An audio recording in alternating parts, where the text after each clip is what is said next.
It takes two to make a thing go half right. It's Segaiden episode 42.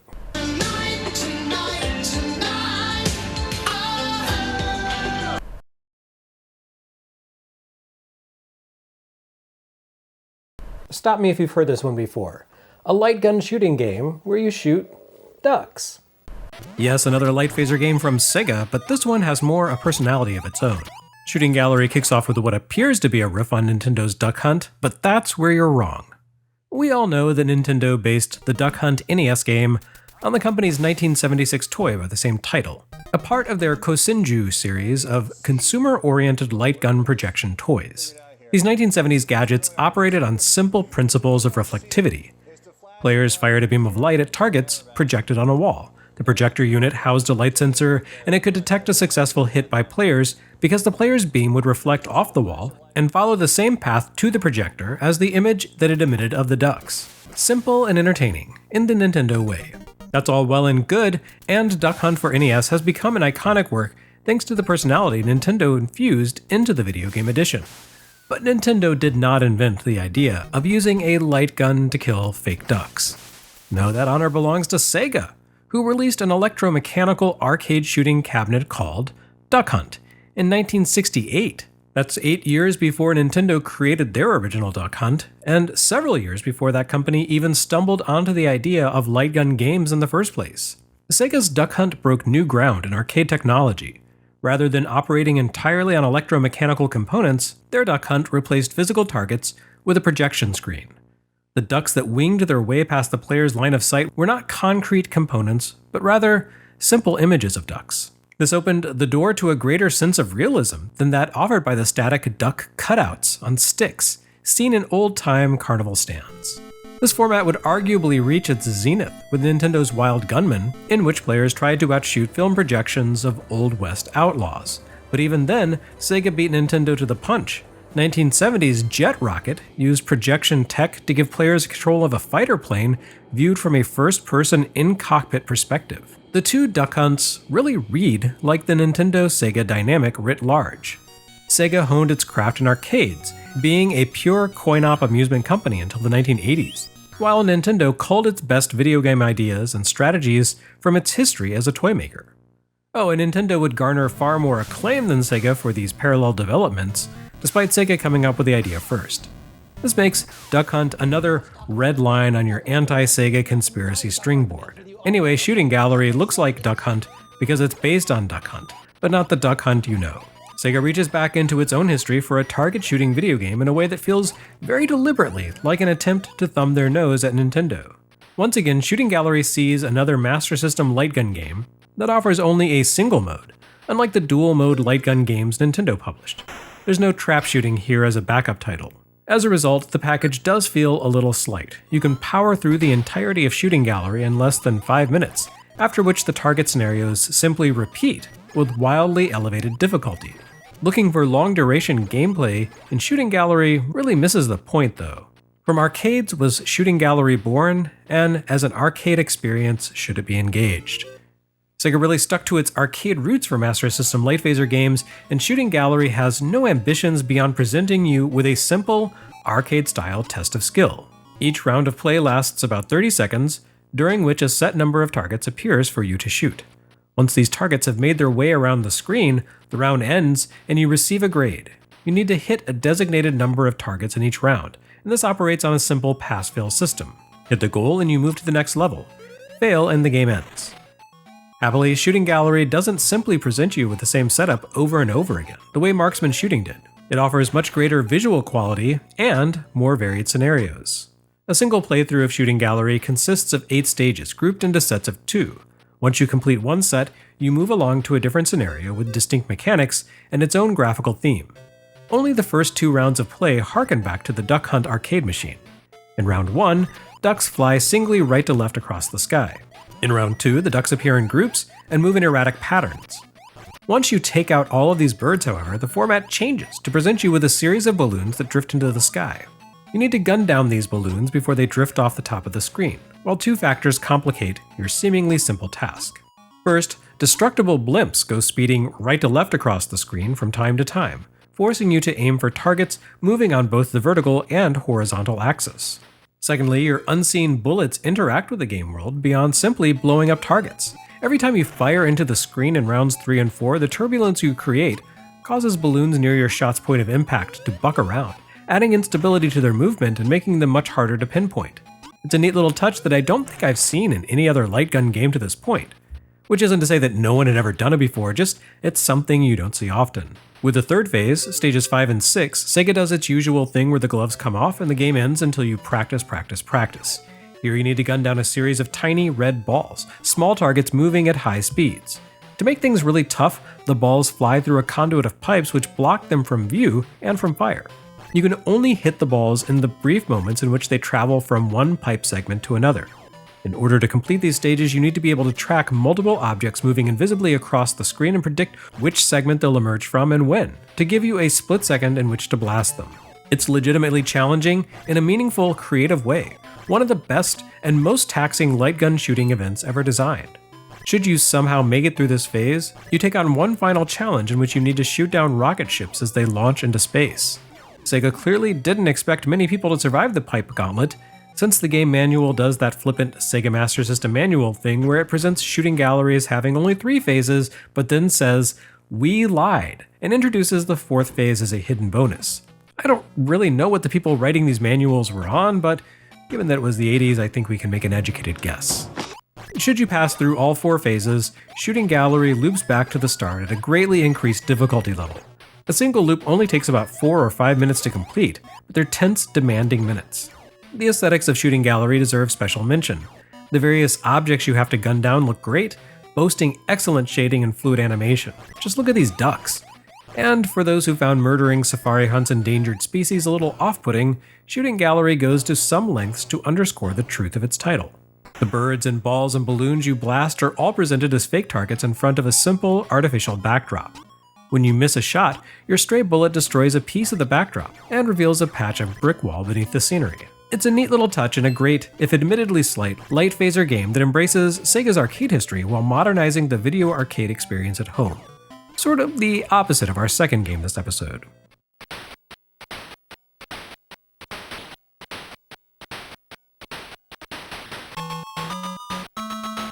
I think we've all accepted the reality that Master System conversions of Sega's System 16 arcade games required some degree of technical compromise to work on the console. But Quartet might stand alone for being the one game that suffered so badly in translation that its own title became a lie. In arcades, the name Quartet made sense. It was a 4-player game. Quartet also has the secondary benefit of sounding like Gauntlet, as in Atari's 4-player action game from 1985 that almost certainly inspired the existence of this game. Multiplayer games that supported more than 2 people existed as far back as the late 1970s, but Gauntlet's 4-player buy-in setup sparked a small wave of imitators thanks to its efficiency at guzzling cash for arcade operators. Gauntlet allowed 4 people to play together, and as long as any one player remained active, the game wouldn't end or send players back to the beginning. No, instead, everyone, including a solo player, could just continue to buy more health, which is to say time, by dropping another quarter into the machine, brute forcing their way through the entire game by throwing cash at it. It was the gacha game of its era, and Gauntlet whales funded entire arcades. Well, maybe not, but the rapacious design of the game, which quickly drained your character's health as time ticked down, even if you didn't make contact with the swarms of enemies filling the screen, made Gauntlet extremely lucrative, and plenty of arcade game designers took cues from its monetization scheme. Quartet appears to have been Sega's first real effort to jump on that trend, turning Gauntlet's 100 dungeons sideways to become 100 side-scrolling stages. In the broad strokes, though, the games worked more or less the same way. Up to 4 people could team up, blasting their way through seemingly infinite throngs of monsters as they hunted for a key and the corresponding door to the next stage. Quartet on Master System, of course, couldn't capture the coin-op setup. Sega's console only shipped with 2 controller ports, and so, as we would see the following year with NES games like Rampage and Gauntlet, its large-scale co-op design became a paltry 2-person affair at home. While admittedly an understandable compromise, and certainly not an unusual sight in the era before the advent of 4-port consoles, this downgrade does resonate with a certain unfortunate irony for this particular game. I mean, it's called Quartet, as in 4 people working in harmony. This is a mere duet, a lie, a sham, a fraud. In fact, Sega's Japanese arm even recognized the false advertising inherent in this package. The Mark III version of Quartet shipped under the name Double Target, obscuring its connection to the arcade title, perhaps out of a sense of embarrassment.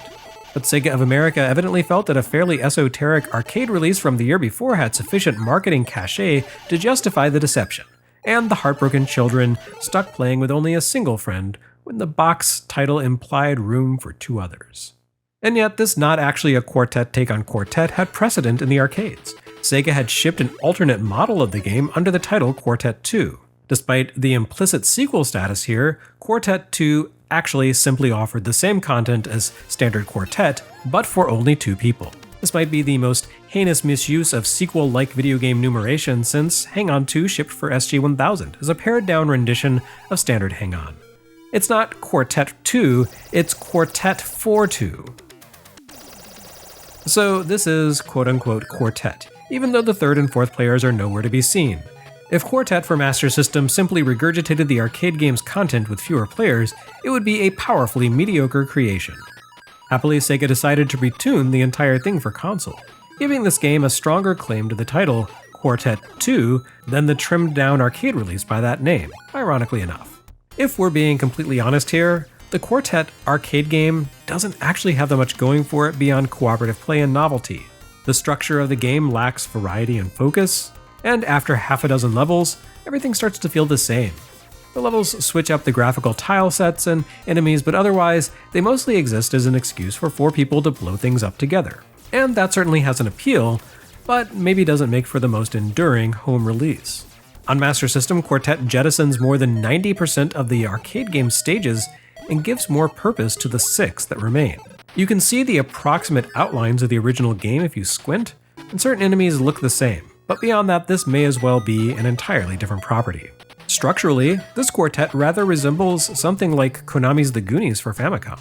You can scroll freely to the left and right, and beyond the simple first stage, each level contains a door that leads into the back or interior of the area.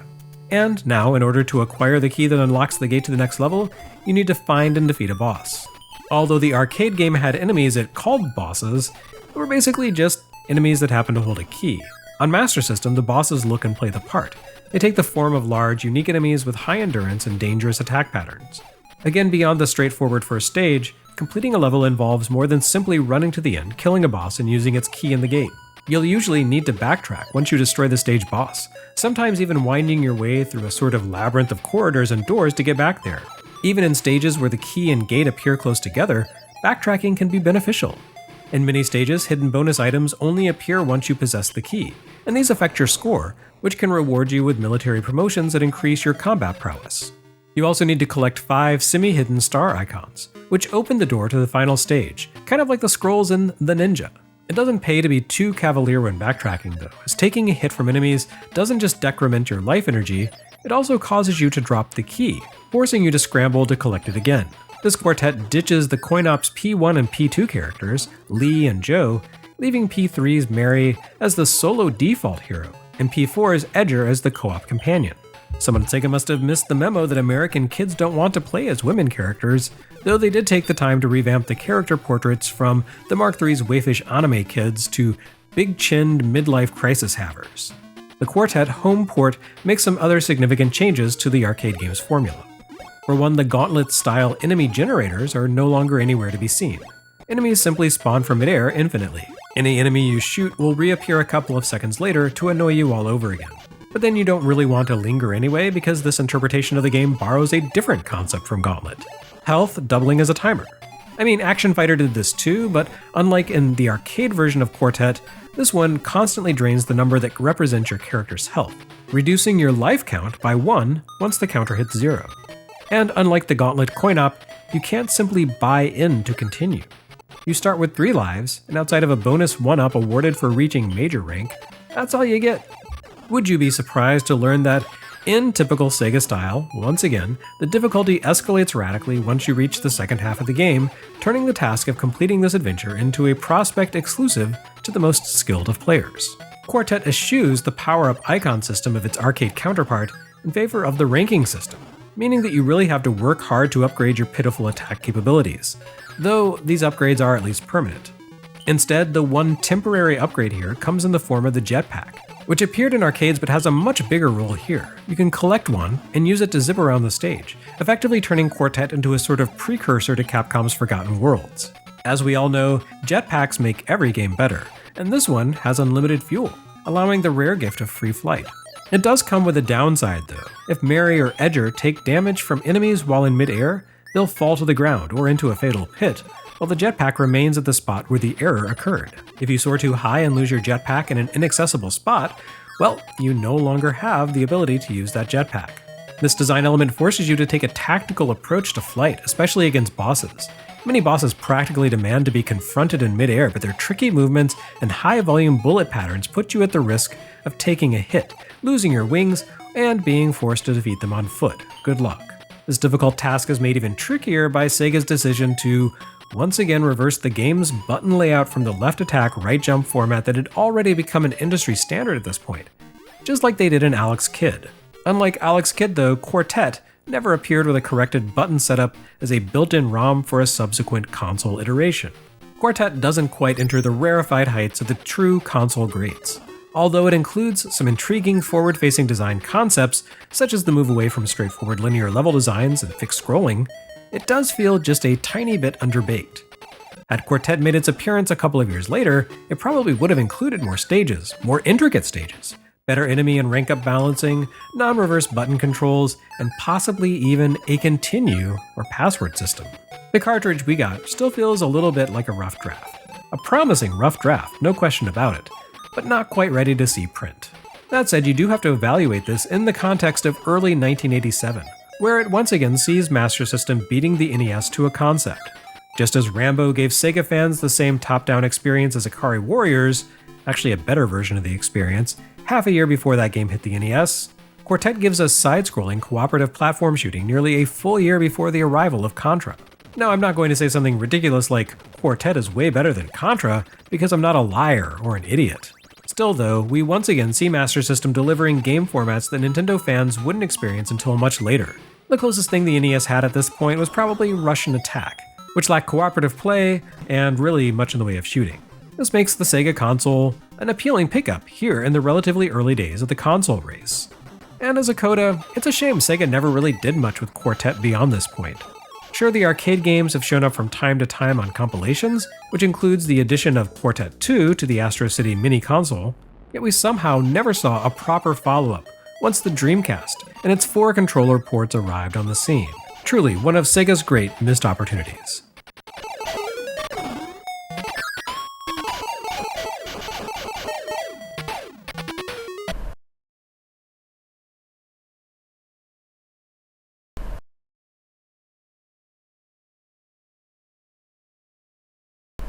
Next time on Segaiden, another island adventure. Well, it's the same island adventure, really.